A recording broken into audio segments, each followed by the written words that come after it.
महाराष्ट्र के लोगों के लिए बड़ी खबर सामने आ रही है। आपको बता दें कि महाराष्ट्र में विधानसभा के चुनाव के प्रचार प्रसार के लिए ऑल इंडिया मजलिस इत्तेहादुल मुस्लिमीन के प्रमुख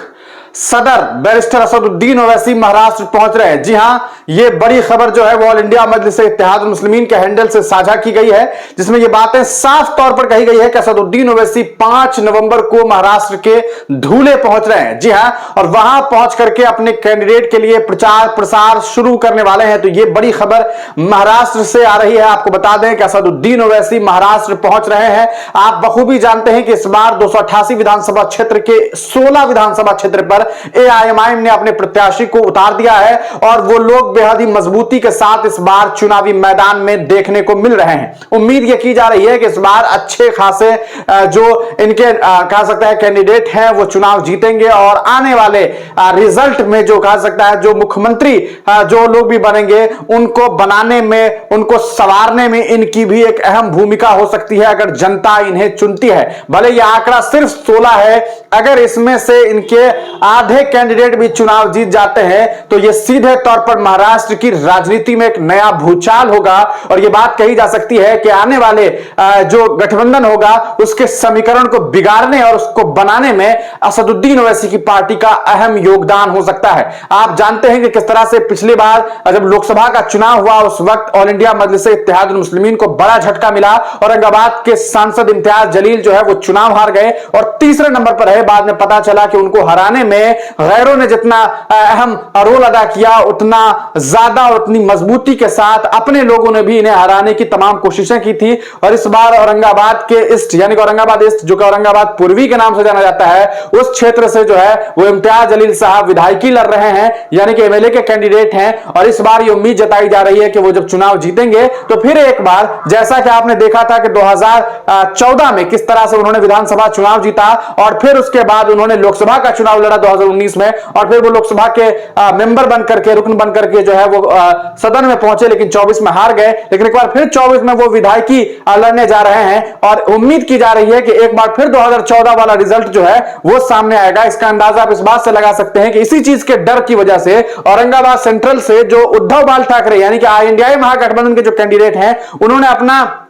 पूरा का पूरा समर्थन जो है वो बीजेपी के कैंडिडेट को यानी कि एनडीए के कैंडिडेट को दे दिया, ये कहते हुए कि हम नहीं चाहते हैं कि 2014 वाला रिजल्ट जो है वो रिपीट हो जाए, कोई मुसलमान जो है वो चुनाव जीत जाए। तो इतनी ज्यादा कोशिशें और इतनी ज्यादा रुकावटें हैं मजलिस के पास, लेकिन इसके बावजूद मजलिस अपनी मेहनत में लगी हुई है और उम्मीद यह की जा रही है कि तमाम रुकावटों को इस बार ये लोग पार करेंगे और एक बार मजलिस जो है वो महाराष्ट्र में फिर उभर करके सामने आएगी और आने वाले वक्त में हुकूमत को बनाने में अपना एक अहम योगदान जो है वो पेश करेगी। आपको बता दें असदुद्दीन ओवैसी पहुंच रहा है 5 नवंबर को और 5 ही नवंबर को अकबरुद्दीन ओवैसी यानी कि असदुद्दीन ओवैसी के भाई जो हैं वो महाराष्ट्र के औरंगाबाद में पहुंच रहे हैं और इम्तियाज जलील के लिए प्रचार प्रसार करने वाले हैं। तो दोनों भाई, बड़े भाई और छोटे भाई, ये दोनों भाईजान जो है वो महाराष्ट्र पहुंच रहे हैं और वहां की सियासी सरगर्मियों को बढ़ाने के लिए ये दो भाई काफी है। और ये कहा जा सकता है कि इनके पहुंचने के बाद एक बार फिर जो है वो पत्रकारों को एक बड़ा मौका मिलेगा कि दोनों भाई को कवर किया जाए और फिर सुर्खियां बटोरी जाए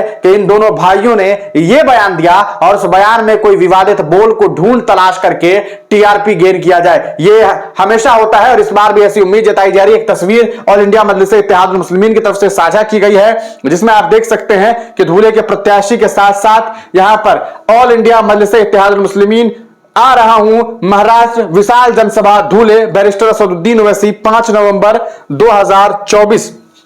ये आप देख सकते हैं कि ऑल इंडिया मजलिस इत्तेहादुल मुस्लिमीन के राष्ट्रीय अध्यक्ष बैरिस्टर असदुद्दीन ओवैसी 5 नवंबर को महाराष्ट्र के धूले में विशाल जनसभा को जो है संबोधित करेंगे। ये एक बड़ी खबर जो है वो सामने आ रही है। तो आप देख सकते हैं कि किस तरह से फारूक शाह जो है उन्हें मेंशन करते हुए ये बात जो है वो पोस्ट की गई। इम्तियाज जलील साहब और फारूक शाह जो हैं इसमें ये दो चेहरे हैं जो आपको दिखाई दे रहे हैं तस्वीरों में। तो इन दोनों को जो है कहा जा सकता है कि कैंडिडेट के तौर पर फारूक शाह जो है वो एमएलए कैंडिडेट है, MLA धूले Maharashtra, member of Maharashtra जो है। तो इस बार जो है आप समझ सकते हैं कि कोशिश ये रहेगी ऑल इंडिया मजलिस इत्तेहादुल मुस्लिमीन की कि कुछ ज्यादा प्रत्याशियों को जो है वो चुनाव जिताया जा सके और आने वाले वक्त में एक अहम भूमिका जो है वो नई सरकार में बने। आपको क्या लगता है कि क्या इस बार ऑल इंडिया मजलिस इत्तेहादुल मुस्लिमीन कामयाब हो सकेगी? अपनी राय कमेंट सेक्शन में जरूर दीजिएगा।